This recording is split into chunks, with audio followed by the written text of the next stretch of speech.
Wanda, good morning to you. So, first and foremost, the death toll rising to 70. How devastating is this for provincial authorities there? Good morning, Xoli. Definitely didn't sit well with them at the fact that the death toll has risen and is around the 70 mark. And as a matter of fact, the acting premier said there that more figures or revised statistics will be released during the course of the day. And one can expect that number to increase as MECs continue to go to the various areas and visit families that have been affected.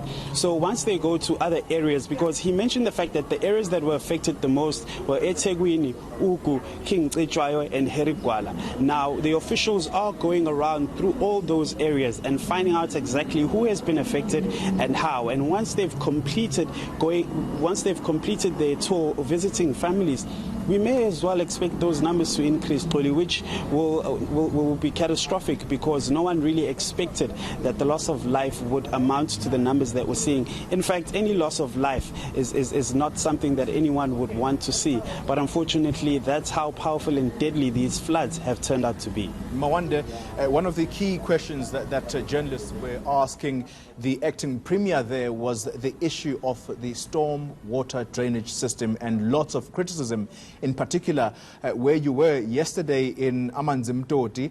How did the acting premier respond to this? Well, the first thing which for me, Xoli, was taking accountability, is saying that yes, we acknowledge that there are issues, and he spoke about the fact that what this means now is that we need to wake up and make sure that municipalities fix their stormwater drainage systems to ensure that such a catastrophe does not happen again. I mean, he can't obviously look at making sure that floods do not occur and heavy rains do not occur, but with issues around stormwater drainage systems, it just further compounds the issue. But if those things did not exist in terms of the problems, then, you know, the management of these things would be much simpler and much easier. So the first thing there was that we acknowledge and we need to make sure that we improve. However, it did say that the blame cannot be solely put on municipalities because you cannot avert a flood. It's a force of nature, it's an unforeseen circumstance, and it is seen as an act of God. So therefore, we cannot attribute the blame to government. But yes, the issues around drainage systems did play a part. As we heard in Manzimtoti, as you've rightfully said, the residents in that area complained about the stormwater drainage system, which I also witnessed myself at the fact that it was clogged. When a camera was put into the ground, the camera did see that there's a clog somewhere along the line. And when I left, they were still working on fixing the issue, and I think it has been fixed. But many may say it's a little bit too late now. All right, Mawanda, just very briefly, of course, there is the worrying factor now of disease breaking out, things like cholera, which we saw in Mozambique after those floods there. How are provincial authorities responding or saying that they're going to make sure that this doesn't happen here in South Africa?